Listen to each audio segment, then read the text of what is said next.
And are you refreshed? Yes. Good. Now what?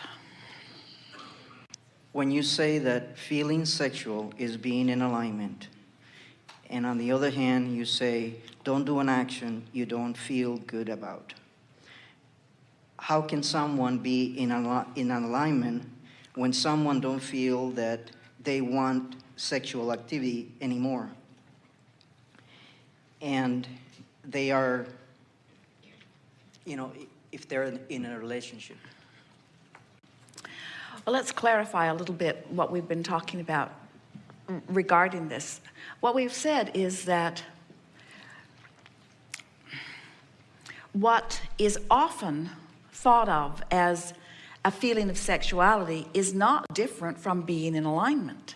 Now, there is the activity of sexuality, the activity of sexual engagement, that of course can be while in alignment or while not in alignment. In other words, someone earlier was talking about the blending of the action state and the emotional state and the soul state, and we are wanting always to put emphasis on the state of alignment first and then follow with any action that you feel inspired to.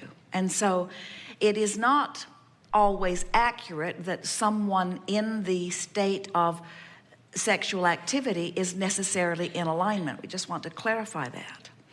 So with that understanding, does that change the question that you are asking in any way? In other words, you can be in alignment while you drive your car. You can be in alignment while you are not in alignment while you're driving your car. You can be in alignment while you're having a conversation. You can be not in alignment while you're having a conversation. You can be in alignment while you're having sexual engagement. You cannot be in alignment while, in other words, the activity in and of itself does not mean that you are in alignment. So we just want to clarify that. Okay, so it doesn't matter whether you're in alignment or not, then wanting to have. Well, not being in alignment won't keep you from driving your car, and it won't keep you from having a conversation, and won't keep you from having sexual engagement. But that ecstasy that sometimes you reach in a state of sexual activity is alignment. And the things that are present during that, we talked earlier with you even about the idea of a symbol.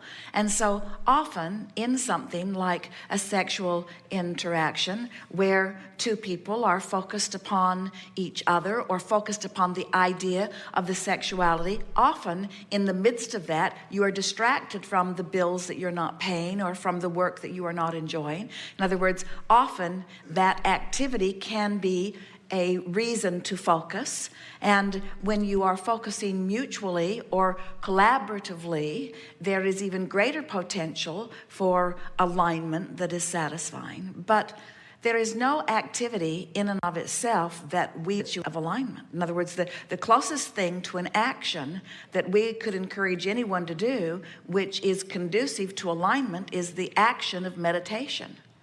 But when you think about it, the action of meditation is really teaching not only non-action, sit and be still, but it's teaching non-thought, sit and really be still.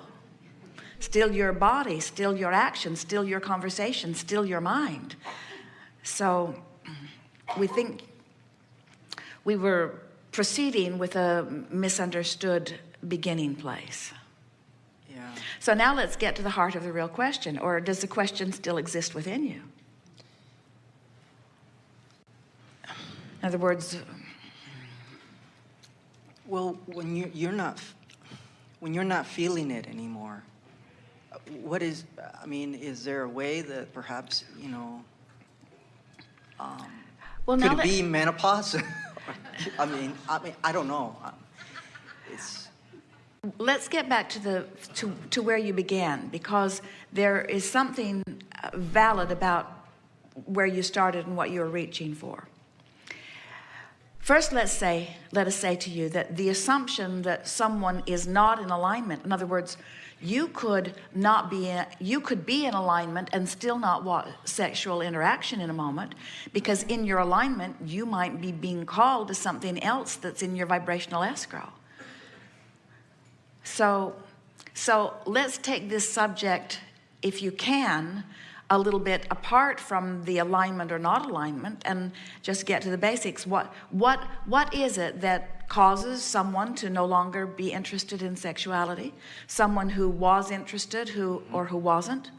So now we're going to speak in a way that's going to make you realize why you connected the subjects in the way you did.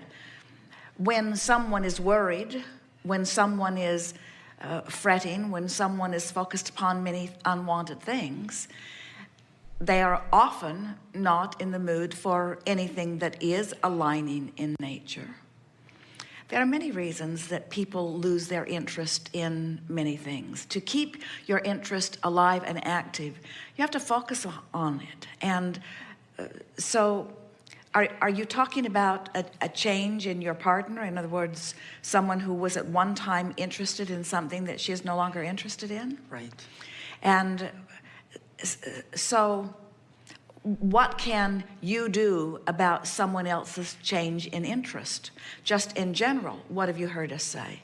What can you do about someone else? So let's say someone who was interested in something that you liked them being interested in, no matter what it is, but sexuality is a good subject. And now they no longer seem to be interested. And so the thing we want to put to you is, while you can't do much to change the way someone else is approaching anything, there are things you can try, but they usually backfire. What happens when you then give your attention to their lack of interest? Does it make their interest more, or does it increase their lack of interest? In other words, when you give your attention to anything that you don't want, does it get more? No. Whatever you give your attention to becomes more. So if you notice, if someone is behaving in a way and you wish it were otherwise, but you're noticing the way they're behaving, do you usually get them to come and join you in the idea that you like, or do you add to the energy of what you don't want? No, it doesn't. It's a very good subject, because as we talk about you being the creator of your own reality, and you say, I like being the creator of my own reality, but I gotta tell you, Abraham, sex is better when there's someone else there. It's not mandatory, but it's better. So co-creating includes someone else. And when I'm co-creating with someone else, then we need to be in the same ballpark in terms of what we want. And so now we're talking about power of influence. Now we're talking about how can I create the reality that I want when I'm co-creating with someone else who wants something different?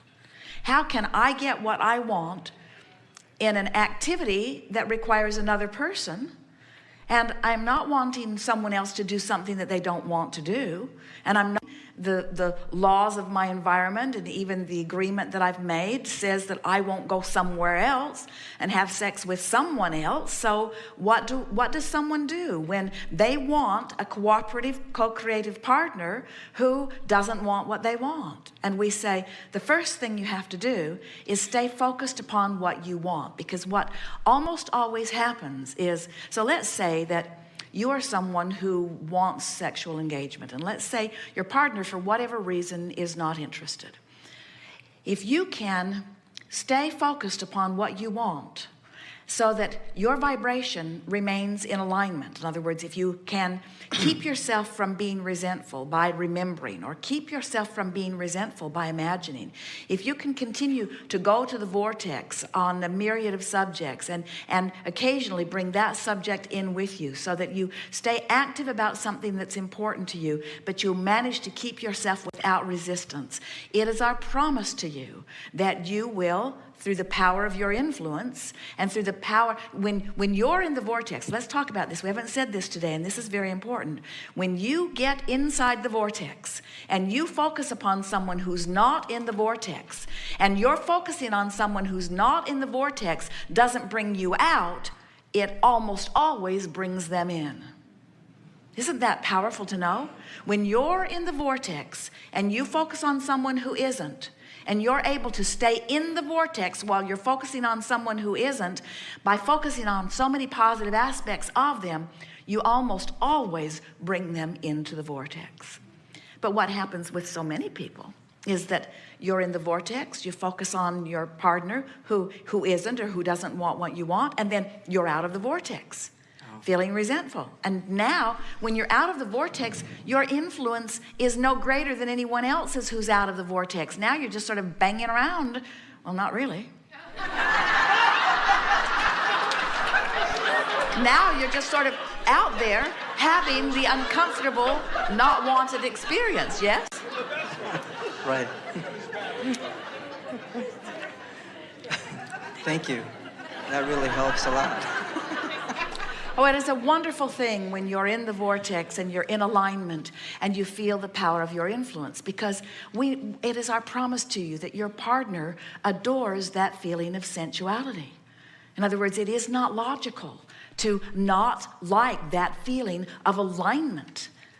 But no one likes the feeling of doing something that they don't want to do that somebody else wants them to do. Nobody likes the feeling of coercion. Nobody likes the feeling of even going along with something that they don't want to go along with. And so really the power of co-creation and the power of influence is always and only experienced from inside the vortex.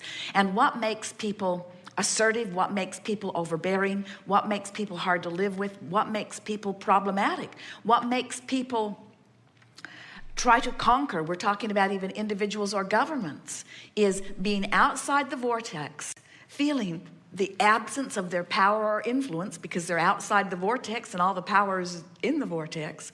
So then they just get all strong and all puffed up to try to get what they want, and that's when things really get out of balance, where it is so easy to be influential and co-creative from inside the vortex. So then, when you're